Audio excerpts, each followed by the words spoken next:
Classics in Audiobook presents The Odyssey by Homer, Book 6. So here Ulysses slept, overcome by sleep and toil, but Minerva went off to the country and city of the Phaeacians, a people who used to live in the fair town of Hypereia, near the lawless Cyclopes. Now the Cyclopes were stronger than they and plundered them, so their king Nausicaa moved them thence and settled them in Scheria, far from all other people. He surrounded the city with a wall, built houses and temples, and divided the lands among his people. But he was dead and gone to the house of Hades, and King Alcinous, whose counsels were inspired of heaven, was now reigning. To his house, then, did Minerva hie in furtherance of the return of Ulysses. She went straight to the beautifully decorated bedroom in which there slept a girl who was as lovely as a goddess, Nausicaa, daughter to King Alcinous. Two maidservants were sleeping near her, both very pretty, one on either side of the doorway, which was closed with well-made folding doors. Minerva took the form of the famous sea captain Dymas' daughter, who was a bosom friend of Nausicaa and just her own age. Then, coming up to the girl's bedside like a breath of wind, she hovered over her head and said, "Nausicaa, what can your mother have been about, to have such a lazy daughter? Here are your clothes all lying in disorder, yet you are going to be married almost immediately, and should not only be well dressed yourself, but should find good clothes for those who attend you. This is the way to get yourself a good name, and to make your father and mother proud of you. Suppose, then, that we make tomorrow a washing day, and start at daybreak. I will come and help you so that you may have everything ready as soon as possible, for all the best young men among your own people are courting you, and you are not going to remain a maid much longer. Ask your father, therefore, to have a wagon and mules ready for us at daybreak, to take the rugs, robes, and girdles, and you can ride, too, which will be much pleasanter for you than walking, for the washing cisterns are some way from the town." When she had said this, Minerva went away to Olympus, which they say is the everlasting home of the gods. Here no wind beats roughly, and neither rain nor snow can fall, but it abides in everlasting sunshine and in a great peacefulness of light, wherein the blessed gods are illumined for ever and ever. This was the place to which the goddess went when she had given instructions to the girl. By and by morning came and woke Nausicaa, who began wondering about her dream. She therefore went to the other end of the house to tell her father and mother all about it, and found them in their own room.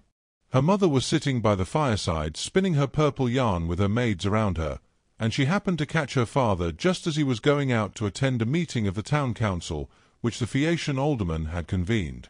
She stopped him and said, "Papa dear, could you manage to let me have a good big wagon? I want to take all our dirty clothes to the river and wash them. You are the chief man here, so it is only right that you should have a clean shirt when you attend meetings of the council. Moreover, you have 5 sons at home, 2 of them married, while the other 3 are good-looking bachelors. You know they always like to have clean linen when they go to a dance, and I have been thinking about all this." She did not say a word about her own wedding, for she did not like to, but her father knew and said, "You shall have the mules, my love, and whatever else you have a mind for. Be off with you, and the men shall get you a good strong wagon with a body to it that will hold all your clothes." On this he gave his orders to the servants, who got the wagon out, harnessed the mules, and put them to, while the girl brought the clothes down from the linen room and placed them on the wagon. Her mother prepared her a basket of provisions with all sorts of good things, and a goat's skin full of wine. The girl now got into the wagon, and her mother gave her also a golden cruse of oil, that she and her women might anoint themselves. Then she took the whip and reins and lashed the mules on, whereon they set off, and their hoofs clattered on the road. They pulled without flagging, and carried not only Nausicaa and her wash of clothes, but the maids also who were with her. When they reached the waterside, they went to the washing cisterns, through which there ran at all times enough pure water to wash any quantity of linen, no matter how dirty. Here they unharnessed the mules and turned them out to feed on the sweet juicy herbage that grew by the waterside. They took the clothes out of the wagon, put them in the water, and vied with one another in treading them in the pits to get the dirt out. After they had washed them and got them quite clean, they laid them out by the seaside, where the waves had raised a high beach of shingle, and set about washing themselves and anointing themselves with olive oil. Then they got their dinner by the side of the stream, and waited for the sun to finish drying the clothes. When they had done dinner, they threw off the veils that covered their heads and began to play at ball, while Nausicaa sang for them. As the huntress Diana goes forth upon the mountains of Taygetus or Erymanthus to hunt wild boars or deer, and the wood nymphs, daughters of aegis-bearing Jove, take their sport along with her, then is Leto proud at seeing her daughter stand a full head taller than the others, and eclipse the loveliest amid a whole bevy of beauties. Even so did the girl outshine her handmaids. When it was time for them to start home, and they were folding the clothes and putting them into the wagon, Minerva began to consider how Ulysses should wake up and see the handsome girl who was to conduct him to the city of the Phaeacians. The girl, therefore, threw a ball at one of the maids, which missed her and fell into deep water. On this they all shouted, and the noise they made woke Ulysses, who sat up in his bed of leaves and began to wonder what it might all be. "Alas," said he to himself, "what kind of people have I come amongst? Are they cruel, savage, and uncivilized, or hospitable and humane? I seem to hear the voices of young women, and they sound like those of the nymphs that haunt mountain tops or springs of rivers and meadows of green grass. At any rate, I am among a race of men and women. Let me try if I cannot manage to get a look at them." As he said this he crept from under his bush, and broke off a bough covered with thick leaves to hide his nakedness. He looked like some lion of the wilderness that stalks about exulting in his strength and defying both wind and rain. His eyes glare as he prowls in quest of oxen, sheep, or deer, for he is famished, and will dare break even into a well-fenced homestead, trying to get at the sheep. Even such did Ulysses seem to the young women, as he drew near to them all naked as he was, for he was in great want. On seeing one so unkempt and so begrimed with salt water, the others scampered off along the spits that jutted out into the sea, but the daughter of Alcinous stood firm, for Minerva put courage into her heart and took away all fear from her. She stood right in front of Ulysses, and he doubted whether he should go up to her, throw himself at her feet, and embrace her knees as a suppliant, or stay where he was and entreat her to give him some clothes and show him the way to the town.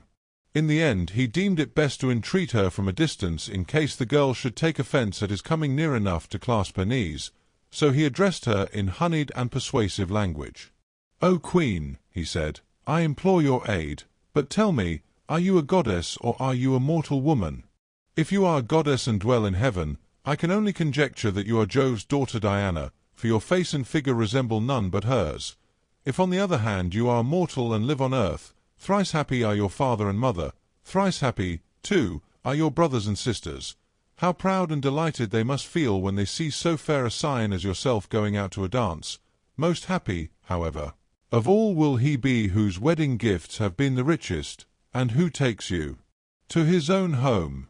I never yet saw any one so beautiful, neither man nor woman, and am lost in admiration as I behold you. I can only compare you to a young palm tree which I saw when I was at Delos growing near the altar of Apollo, for I was there, too, with much people after me, when I was on that journey which has been the source of all my troubles.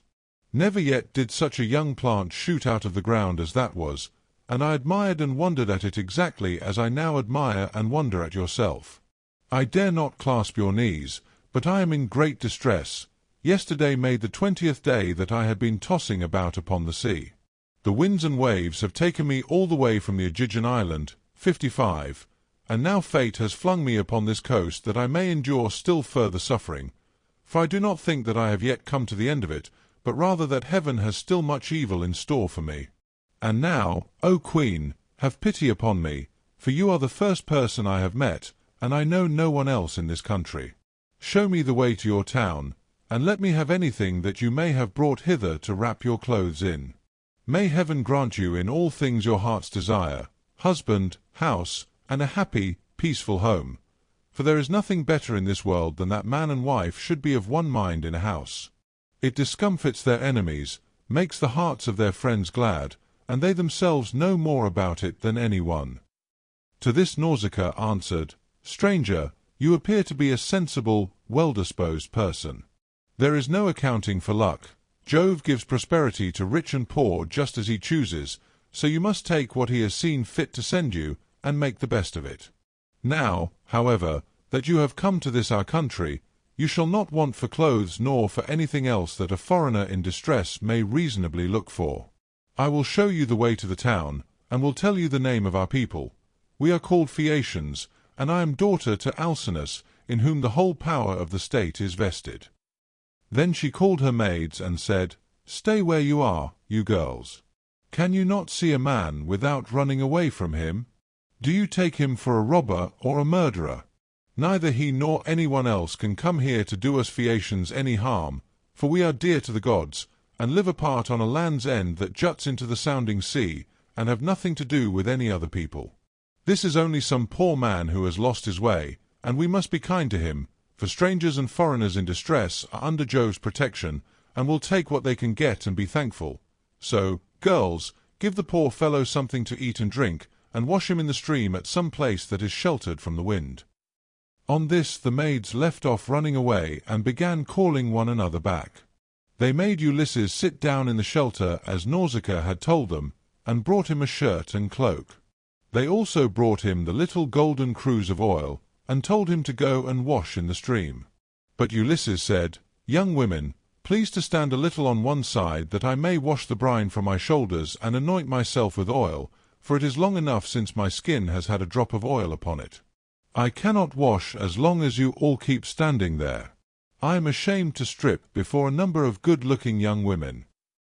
Then they stood on one side and went to tell the girl, while Ulysses washed himself in the stream and scrubbed the brine from his back and from his broad shoulders. When he had thoroughly washed himself, and had got the brine out of his hair, he anointed himself with oil, and put on the clothes which the girl had given him. Minerva then made him look taller and stronger than before. She also made the hair grow thick on the top of his head, and flow down in curls like hyacinth blossoms. She glorified him about the head and shoulders as a skilful workman who has studied art of all kinds under Vulcan, and Minerva enriches a piece of silver plate by gilding it. And his work is full of beauty. Then he went and sat down a little way off upon the beach, looking quite young and handsome, and the girl gazed on him with admiration. Then she said to her maids, "Hush, my dears, for I want to say something. I believe the gods who live in heaven have sent this man to the Phaeacians. When I first saw him I thought him plain, but now his appearance is like that of the gods who dwell in heaven. I should like my future husband to be just such another as he is, if he would only stay here and not want to go away. However, give him something to eat and drink." They did as they were told, and set food before Ulysses, who ate and drank ravenously, for it was long since he had had food of any kind. Meanwhile, Nausicaa bethought her of another matter. She got the linen folded and placed in the wagon. She then yoked the mules, and, as she took her seat, she called Ulysses. "Stranger," said she, "rise and let us be going back to the town. I will introduce you at the house of my excellent father, where I can tell you that you will meet all the best people among the Phaeacians. But be sure and do as I bid you, for you seem to be a sensible person. As long as we are going past the fields and farmlands, follow briskly behind the wagon along with the maids, and I will lead the way myself. Presently, however, we shall come to the town, where you will find a high wall running all round it, and a good harbour on either side with a narrow entrance into the city, and the ships will be drawn up by the roadside, for every one has a place where his own ship can lie. You will see the market-place with a temple of Neptune in the middle of it, and paved with large stones bedded in the earth. Here people deal in ship's gear of all kinds, such as cables and sails, and here, too, are the places where oars are made, for the Phaeacians are not a nation of archers. They know nothing about bows and arrows, but are seafaring folk, and pride themselves on their masts, oars, and ships, with which they travel far over the sea. I am afraid of the gossip and scandal that may be set on foot against me later on, for the people here are very ill-natured, and some low fellow, if he met us, might say, 'Who is this fine-looking stranger that is going about with Nausicaa? Where did she find him? I suppose she is going to marry him. Perhaps he is a vagabond sailor whom she has taken from some foreign vessel, for we have no neighbours, or some god has at last come down from heaven in answer to her prayers, and she is going to live with him all the rest of her life. It would be a good thing if she would take herself off and find a husband somewhere else, for she will not look at one of the many excellent young Phaeacians who are in love with her. This is the kind of disparaging remark that would be made about me, and I could not complain, for I should myself be scandalized at seeing any other girl do the like, and go about with men in spite of everybody, while her father and mother were still alive, and without having been married in the face of all the world. If, therefore, you want my father to give you an escort and to help you home, do as I bid you. You will see a beautiful grove of poplars by the roadside dedicated to Minerva. It has a well in it and a meadow all round it.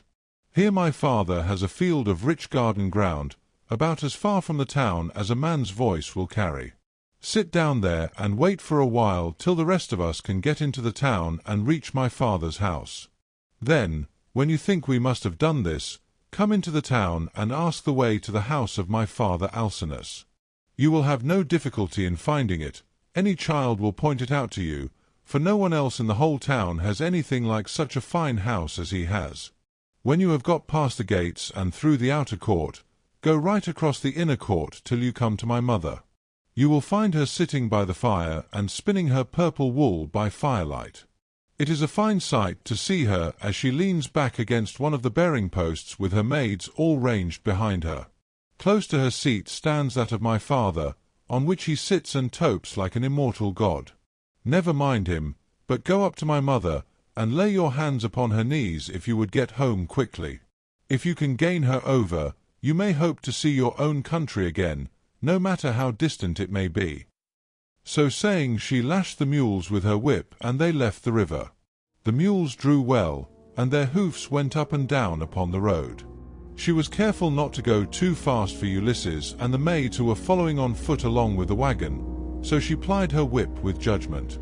As the sun was going down, they came to the sacred grove of Minerva, and there Ulysses sat down and prayed to the mighty daughter of Jove.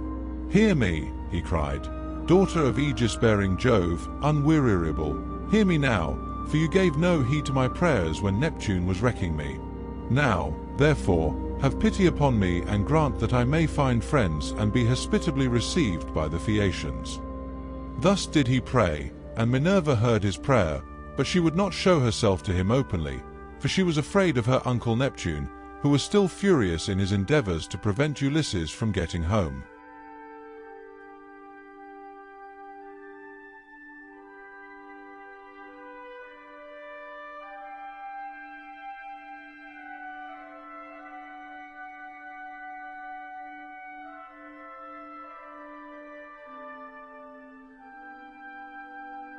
If you have enjoyed this audiobook, please consider support us in one of the following ways.